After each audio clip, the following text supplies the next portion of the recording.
What's up, you guys? Happy Monday. So don't mind my red forehead. We spent yesterday at the pool for Carson's birthday. So got a little sunshine and apparently a little sunburn. So I wanted to chat with you guys. So first, I hope you guys had an awesome weekend. It's amazing weather. Summer. Hey, Brayden. Summer's almost over, which is sad. The girls are in swim lessons for the next 2 weeks, and then it's like they go right back to school. I don't know if that's happening, but part of me's really ready. Part of me's really not. Sky, hi, friend. Sky is going to start preschool, and that makes me like super happy for her, but so sad. I went to Target today by myself, and everybody jokes about like, oh, I'm in Target by myself, it should be amazing. And I actually was like, I'm so sad, I don't have my helper, but she only goes for 3 hours a day, so it's not like it's gonna be that bad. But anyway, okay, so what do I want to talk about today? So we don't watch a lot of TV. We watch some Netflix stuff. We watched The Iron Cowboys. If you guys haven't watched that, go watch that on Netflix. So it's about the guy, and I should know his name. I feel terrible that I don't, but the guy that did 50 Ironmans in 50 days in 50 states. It's freaking insane, but so impressive what the human body can do, which is so cool. So we had watched that, and it was very, very touching. And you think about how hard that would actually be, like doing an Ironman, traveling, doing an Ironman, never sleeping. Like, it was crazy. And he had a little breakdown in the middle. I won't ruin it for you, but he was like, his daughter, he had a 12-year-old daughter at the time. He said she ran 55 Ks in 50 days. So she ran the last 5K with him. It's called the Iron Cowboy, Alana. So she ran the last 5K with him every time. And he was like, all I can think is that she's waiting for me and I have to get myself there. And I was like, oh, as a parent, right? I'm like bawling, whatever. But after that, we started watching this show called Strong. Okay, so Gabby Reese is the host. I don't even know what station it's actually on, but it was on Netflix. So it was, the part we started with was these teams. So one guy, one girl, they're laying upside down, like handing med balls to each other and then tossing them in a bin or whatever. And I was like, oh, that's kind of cool. So I just assumed it was like a couples competition on like who's the strongest, whatever. Like, I love CrossFit. I love the CrossFit game. So I was like, oh, this will be kind of fun. So we start watching it, and the actual storyline is 10 of the best male trainers. Don't know how they decided that.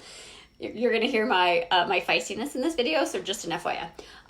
10 of the best male trainers in the world were chosen to help these 10 women who are moms and not athletes and whatever. Like, to me, they painted them as like damsels in distress that like want to get their bodies back and whatever. So they have these best male trainers. They get to work with them and get strong, which is awesome. And then they're going to go through these competitions, and they're all going to train them in their own way and whatever. And I don't even know what the prize is. So I was like, okay, I don't love it as much for a few reasons. So 2 years ago, this would not have triggered me the way it does now. But because of everything I've learned in the last 2 years, it triggered me a lot. And like, Brandon was just laughing. He's like, I should be videotaping right now. So here's my struggle with it. I love the concept of let's get strong, right? Like, obviously that's amazing. But so they start into this, and I would say 6 out of the 10 male trainers are very like ego-driven, over masculine, like just like you can almost see their wounding. Like, when I say wounding, like we all have it, right? We all have stuff that we got to get through.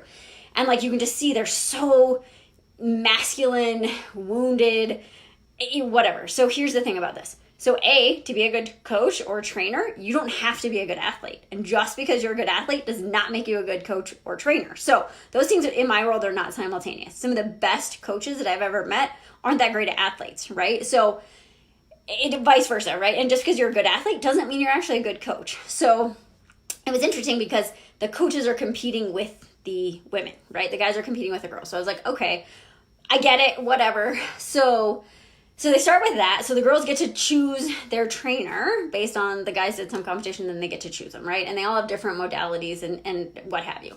So there is a guy on there that's CrossFit. He was a master's athlete. He was like 15th in 2015. I'd never heard of him, but that's whatever. That is what it is.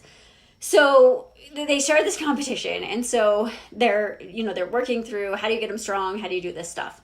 But there was one trainer, I don't know which one it was, but he would literally say like, oh, you're in the fat burning zone. And I'm like, okay, so if the goal is to get strong, why do we care about being in the fat burning zone, right? Like, if the goal is to actually get strong and to feel good and to be healthy, I don't give a shit if you're in the fat burning zone, right? Like that just doesn't make sense to me. So that was frustrating, right? The other thing that was really frustrating to me is that most of these women had really crappy things happen to them, right? And that's true for so many of us. And so they're hoping that they're going to create a feeling, right? I did this for a really long time, so I get it. And that's why it triggers me. And that's why I'm so passionate about it. Like, they're hoping that once they get this body and they go through some stuff, they're going to have this feeling and then everything's going to be better. But it's not, right? And so that's the problem, is like, can we change the outside? Yes. Can we go for external validation? Can we win this stuff? Absolutely. Does that help heal the inside? No, it doesn't, right? So that triggered me, and I'm like, hey, why does it have to be to me? Like the guy saving the girl, because that's kind of what it seemed like, and I'm not, like, I don't do the damsel in distress thing at all. So I was like, okay, I don't love that. Like, why couldn't there be some female trainers also, or all female trainers, right? So we start going, and you start to see the egos of the guys really come out. And to me, I see their wounding, like their insecurities, and their this and their that, you know, and like these women are having these breakdowns because they're doing hard things, which is cool. And they're getting strong, which is cool. But their stuff is coming up, and they're like, the emotional stuff. I feel like I was abandoned. I was in an abusive relationship. I was this. And these guys have no idea how to help them. And that's not on these trainers. Not that they're bad trainers, but they are not equipped with the knowledge of how to actually help these women, right? And so like this one guy who just, I wanted to punch the whole time, total egomaniac, like, I'm just Mr. blah, blah, blah. And he's like, I don't know why people don't like me. And I'm like, it's because of your energy. It sucks. And you have this crazy ego that everyone just wants to hit you. But like, he's like, you just got to think your way through it. Like, her biggest problem is her mindset. And I'm like, no, that's not her problem. Her problem is she doesn't know how to feel. She doesn't know how to deal with her stuff. And so you yelling at her to not talk when something is hard is not helping her. So there's a whole bunch of things that just fired me up. And I was like, but this is the problem, right? Mainstream TV society, and I know it's a TV show. I get that. But how much is this happening in the real world? How many people go to coaches, go to trainers, and they're like, if I can just fix the outside and I can get that validation, then somehow it's all going to shift. And I know that because I did it to myself for 20 years, right? I was like, well, if I can just fix the outside, then I'll have that feeling, then everything's going to be right. And like, it just doesn't work. So anyway, that was my rant on the show. And it's my passion, you guys, to shift this culture, to really shift, like, why are we doing what we're doing? And why are we doing it in the way we're doing it? Because it's not working, right? Just fixing the outside is not working. So we've got to go on the inside. We've got to take these coaches and teach them, like, I don't care if they're male or female, but teach them that it's actually about our connection to our body. It's actually about our connection to our feeling. It's actually figuring out what's going on underneath. It's not how many carbs and protein, or if you're in the freaking fat burning zone. Like, that's not the thing. So that was frustrating. Just in like, these women deserve more. Like, that was my heart of like, these women need more than just changing their bodies. And do they feel strong? And does that empower you? Yeah, it does. Totally. Not downgrading that at all. And do they do some stuff they never thought they could do? Absolutely. But like, the bigger picture is missing. And then as it started to go through, you could see some of the guys get stressed and beat down and whatever. And like, you see their emotional wounding coming up, and they don't know how to handle it. They don't know even how to deal with their own stuff, because they've all been competitive athletes. We all have it, right? So it was hard to see that. And then it was hard to see them like not know how to really help these women. And then that was frustrating. So it was just, it just made me really want to keep talking to you guys about what's really important, right? It's really important to get into what's going on, to like have a connection with your body, to come from love and to not come from fear, because this whole show is based on fear, right? Like, well, if I lose this, then I have to go this, and if I do that, then like, it's all fear based, right? It's all ego, it's all fear. This incredibly masculine energy. And I'm not saying it was masculine because there were guys, but it was a very like, go, go, go, just do more. I did that forever and it doesn't work. Versus like, well, what if we actually lean in, and what if we actually get to flow with it? And what if we actually just believe that it's going to freaking work out, and we don't feel like, stop talking to me when it's hard, right? Like, what if we actually did that? Everything changes and everything shifts, and that's what we get to do. So there was that piece. And the last piece that I'm going to rant about, and I'm sorry that I'm really fired up, but let me know if you guys have seen this, was, so they would get voted off, or they would lose, like they do on The Biggest Loser, and then they would always do the like transformation afterwards.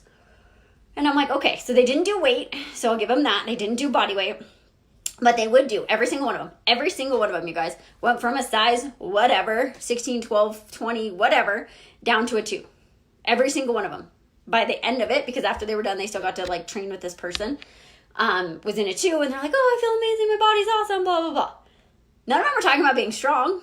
None of them were talking about how much they back squat. None of them were talking about how much they deadlift. Do they feel better right now? Yeah, they do. But what happens when they go back to the real world, right? And like all of a sudden, what they thought was going after being strong really wasn't. They were just going after that look, that aesthetic, that like somebody cares and I'm enough and I'm worthy, right? And so like,